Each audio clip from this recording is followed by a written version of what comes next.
Coucou tout le monde et bienvenue sur ma chaîne. Je suis très contente de vous retrouver aujourd'hui pour un tuto carterie. À travers cette vidéo, je vais vous montrer comment réaliser ce genre de carte d'anniversaire. Donc là, je vous en présente deux. On réalisera celle-ci, mais voilà, deux de couleurs différentes pour vous donner un petit aperçu de ce qui peut se faire. Mais écoutez, je vous laisse avec la suite de la vidéo et je vous dis à tout à l'heure. Pour réaliser cette carte, il va vous falloir donc un fond de carte, du papier aquarelle, un pochoir. Alors moi, bien évidemment, j'ai sélectionné un pochoir avec des ronds puisque mon thème au niveau de cette carte, c'est les cercles, les ronds. Voilà. Ce pochoir, je l'ai trouvé donc sur le site chinois AliExpress. J'essaierai de vous mettre en barre d'infos tous les liens, le lien du pochoir si je le retrouve et le matériel de toute façon utilisé. Ensuite, j'ai sélectionné 3 dies en forme de cercle de dimensions différentes pour donner un peu de profondeur à la carte. Et ensuite, pour finir, il va vous falloir de l'encre. Alors, moi j'ai sélectionné personnellement les Distress Oxide. Je trouve que c'est des encres qui sont très agréables. Pourquoi? Premièrement parce qu'elles sont très crémeuses. Au niveau, vous allez le voir, hein, au niveau du rendu, c'est très crémeux et c'est très opaque aussi. Ça donne un fini vraiment très couvrant et j'aime beaucoup la couvrance qu'elle donne. Et sur le papier aquarelle, le rendu est franchement superbe. Donc j'ai sélectionné ces 3 couleurs.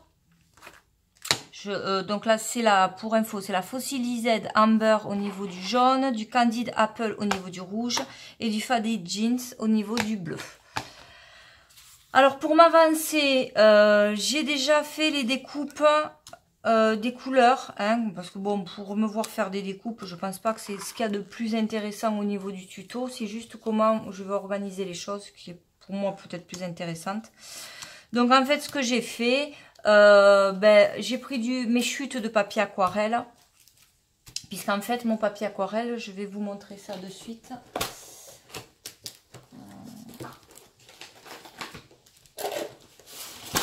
Il est comme ceci, donc il fait 18 cm sur 25 cm, donc pour qu'il corresponde à la carte, à mon fond de carte de chez Action, je l'ai redécoupé. Et avec le reste, j'ai tamponné avec les couleurs et ensuite, dans ma machine à découpe, moi j'ai la Mademoiselle Toga, hein, la Big Shop, peu importe la machine à découpe que vous avez, j'ai découpé suivant et j'ai fait 3 cercles de dimensions différentes dans chaque couleur en fait, qu'on viendra ensuite positionner.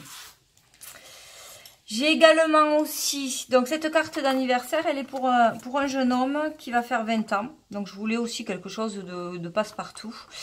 Donc moi j'ai effectivement les dies des chiffres de 0 à 9. Je les ai pris aussi sur AliExpress. Donc pareil, j'ai fait mes découpes déjà au préalable. Donc du 2 et du 0. Et j'ai ensuite... Pour m'avancer également, j'ai passé avec le Glossy Accent, qui est là, pour celles qui ne connaissent pas. Donc le Glossy Accent qui va permettre de donner du volume à vos créations, tout en donnant un rendu brillant. Voilà. Alors, l'étape donc qu'on va voir ensemble, c'est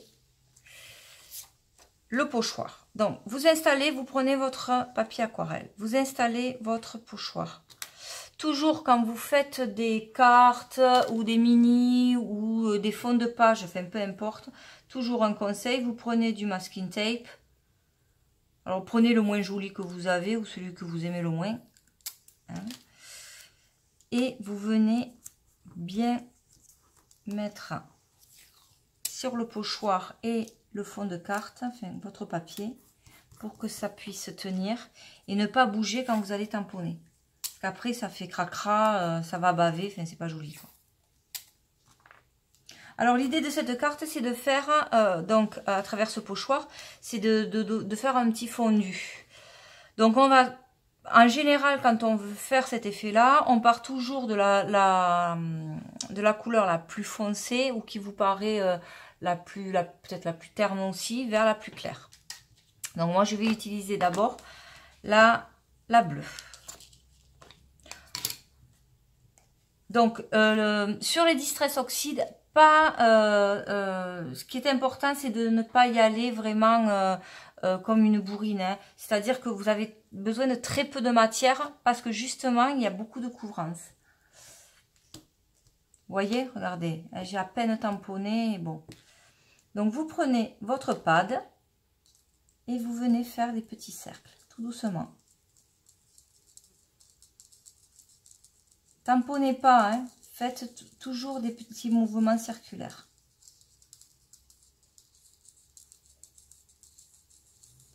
Et toujours aussi, quand vous venez prendre de la matière, il vaut mieux en prendre peu que trop. Parce que sinon, vous allez bousiller le rendu que vous voulez donner en fait.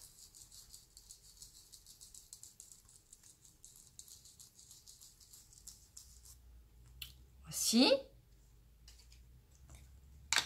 Ensuite, on va continuer par le rouge. Donc là, bien évidemment, je change mon pad.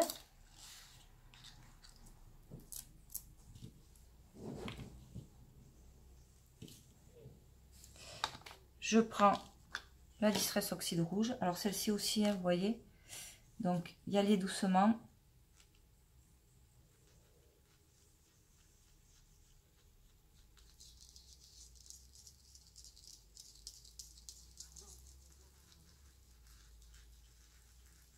Toujours mouvement circulaire.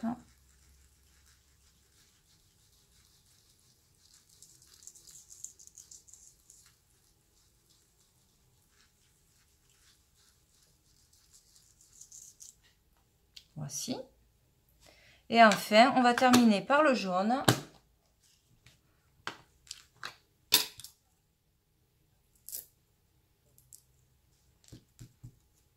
Là, pareil.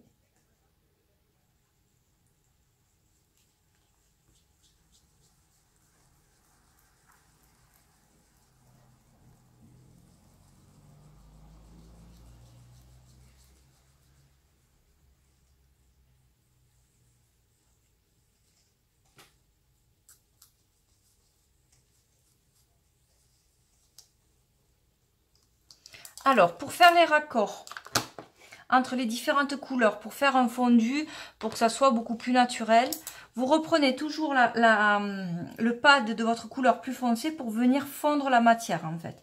Donc là, par exemple, entre le rouge et le jaune, je vais reprendre mon pad rouge et tout doucement, je viens fondre sur le jaune.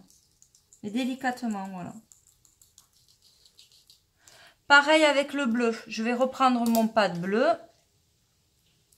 pour fondre sur le rouge.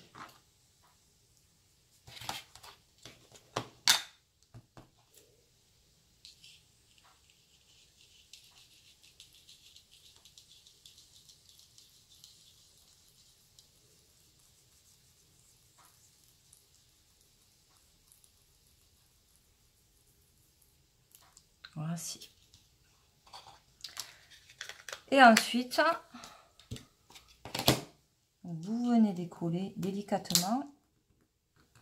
Alors normalement, la Distress Oxide, c'est une encre qui sèche relativement vite. Mais bon, faites quand même, c'est pas comme la Versafine, vous savez, où quand même le séchage est beaucoup plus lent. Mais bon, quand même, faites délicatement.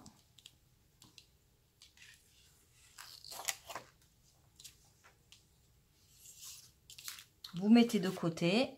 On nettoiera ça de toute façon hors caméra, bien évidemment. Donc voilà ce que ça vous donne au niveau du rendu. Je trouve ça pas mal, hein. Vous voyez qu'il y a un petit peu un petit fondu. Et vous allez voir qu'en mettant en plus les différents cercles, on va donner du volume à la carte. Alors ensuite, ben, ce que moi je fais régulièrement, avant de tout coller avec ma mousse 3D, je fais des essais au niveau du rendu. En sachant que j'ai envie que mes chiffres se trouvent ici. Donc je pense sur du bleu. Alors, même si ça dépasse, c'est pas bien grave, hein, on coupera après. C'est pas grave, ça. Donc, voilà. Je voudrais que mon chiffre arrive par là. Donc, faire quelque chose comme ceci. Ok. Ensuite, peut-être ça là. Parce que là, je vais quand même faire un petit tamponnage avec Joyeux anniversaire. Donc, sur du jaune, je pense que ça rendra bien. Ensuite, on peut faire ça comme ça.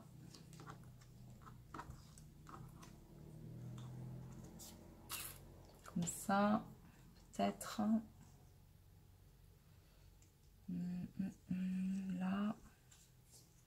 Là. Et ensuite, on va jouer avec les rouges. Peut-être.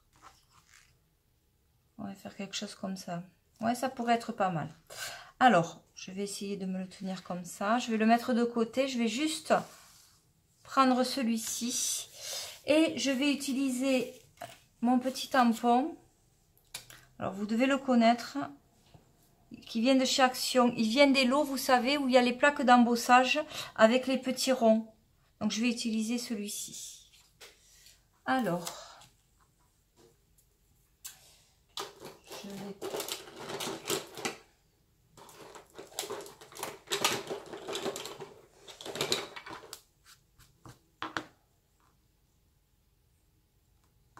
Voici. Donc là, je vais utiliser la Versafine parce que je trouve que c'est celle qui a un rendu au niveau des écritures ben, le plus joli, hein, le plus sympa. C'est net par rapport à la Memento, à la... Bon, en même temps, c'est celle aussi qui sèche le moins vite. Hein, donc,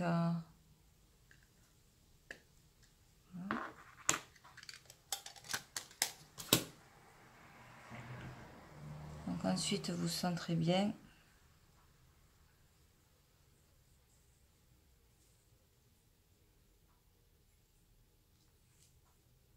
Voici. Comme ça. Voici le rendu. Alors, ce qu'il vous reste à faire, ben, c'est très simple. Mettre un peu de rouge. Ce qu'on va faire maintenant, eh ben, c'est positionner avec la mousse 3D nos petits cercles. Donc là, j'utilise celle d'Action. Elle est très bien.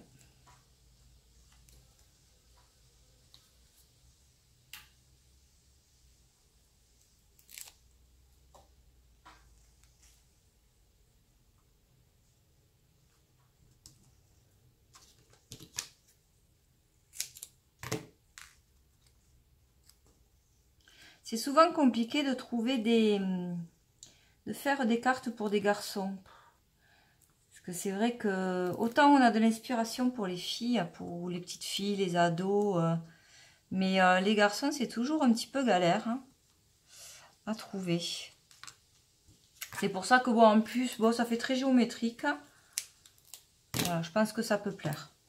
Elle est sobre, elle est quand même facile à réaliser. Vous avez vu, vous n'avez pas quand même besoin d'énormément de matériel. C'est du matériel que les débutantes voilà, peuvent avoir. On n'utilise pas voilà, de machine, de choses. Bon, à part la machine à découpe. Hein. Après, au niveau des cercles, si vous n'avez pas une machine à découpe, vous pouvez très bien utiliser des perfos. Hein. Vous avez des perfos en forme de rond, de toutes les dimensions différentes. Ça le fait très bien. Hein. Après, c'est vrai que quand on commence dans le scrap, il nous faut quand même un minimum de matériel. Ça, c'est sûr. Mais pour faire des jolies réalisations, je le dis encore une fois, vous n'avez pas besoin d'être équipé. Voilà. Hein. Moi, j'ai commencé le scrap il y a très très longtemps. J'étais une jeune fille, voilà, hein, j'étais jeune quand j'ai commencé. Donc je me suis équipée au fur et à mesure. J'ai pas tout eu voilà comme ça. Hein. Donc il faut prendre le temps, il faut être sûr aussi de savoir ben voilà, si c'est un loisir qui va nous plaire. Et puis d'oser aussi. Hein, parce que quelquefois, ben, on n'ose pas, on se dit qu'on ne sera peut-être pas capable de pouvoir faire ça. Mais des fois, il faut oser et puis essayer, se tromper, recommencer. C'est aussi ça l'apprentissage. L'apprentissage, c'est de la répétition. C'est ce que je dis toujours à mes élèves, mais c'est vrai, c'est de la répétition. Alors, quand vous en êtes là, donc bien évidemment, je vais pas laisser mes ronds comme ça. Ah, bien sûr, j'en ai oublié un. Vous voyez, je papote et j'oublie ce que je fais. Ça aussi, ça m'arrive très souvent. Allez, je colle le dernier.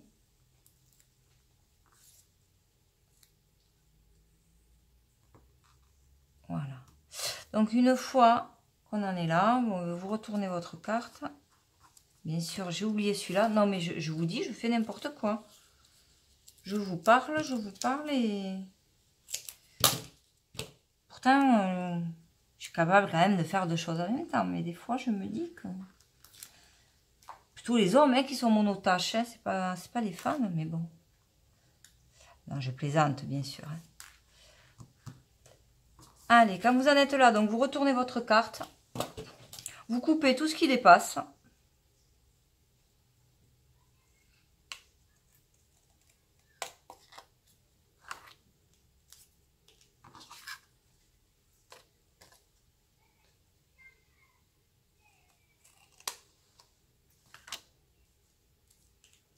Pour que ça soit plus joli après sur la carte.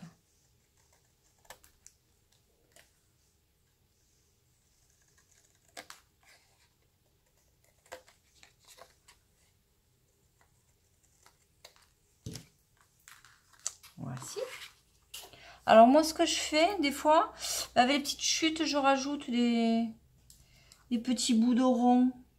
Par exemple, vous voyez là, hop. Je vais le rajouter.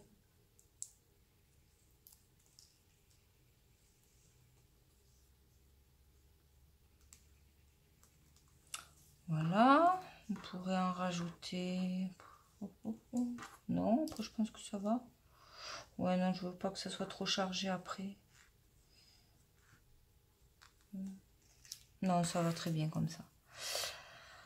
Alors ensuite, vous prenez votre fond de carte. Donc là, pareil, mousse 3D pour donner toujours un peu de relief.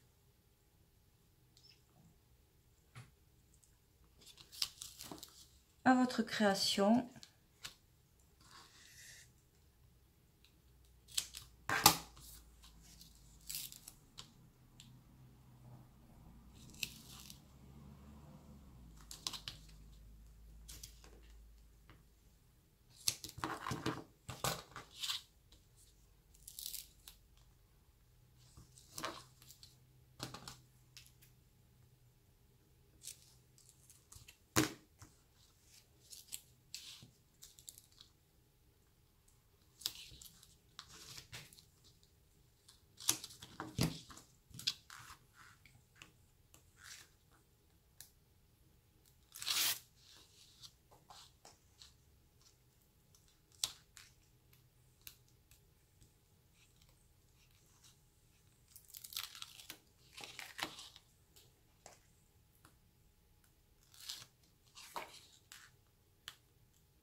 Vous voyez. Alors en plus il fait très chaud ces jours-ci là, je sais pas, enfin nous dans le sud c'est juste intenable. Il fait une chaleur mais je crois que c'est dans toute la France. Et donc ça a du mal à, comme on dit chez nous, on pègue et donc j'ai du mal à décoller les papiers de la mousse. Donc après ben, vous centrez, hein. Vous centrez bien votre réalisation.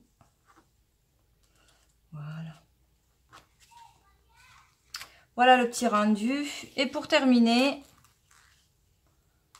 on va mettre toujours de la mousse 3D. Alors par contre, pour celle-ci, je vais prendre, vous savez, si je les trouve. Voilà les pads.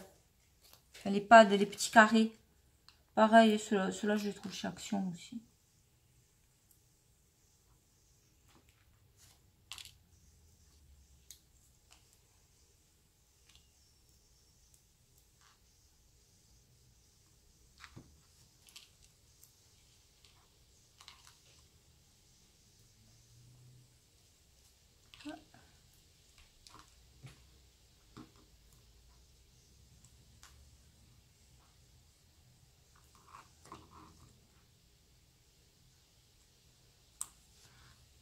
Ça va se voir, là, ça va se voir.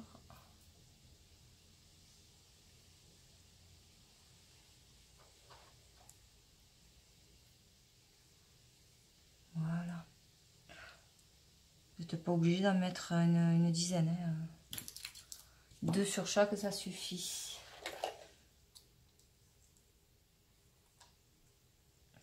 Alors là, je redécoupe un petit peu, hein, parce que ça dépasse un peu. N'hésitez pas à redimensionner. Hein. Voilà.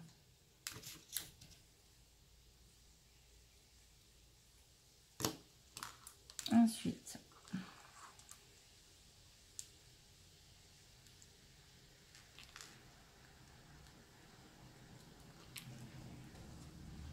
et vous placez vos chiffres, tout simplement.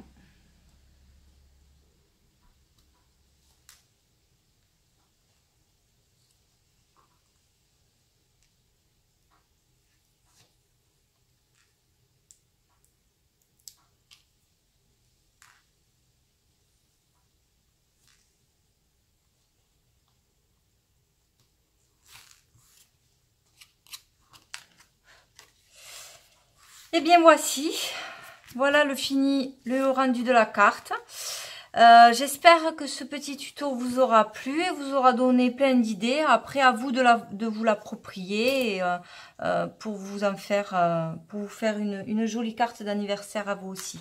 Donc, je vous fais de gros bisous et je vous dis à très vite sur ma chaîne. Bye!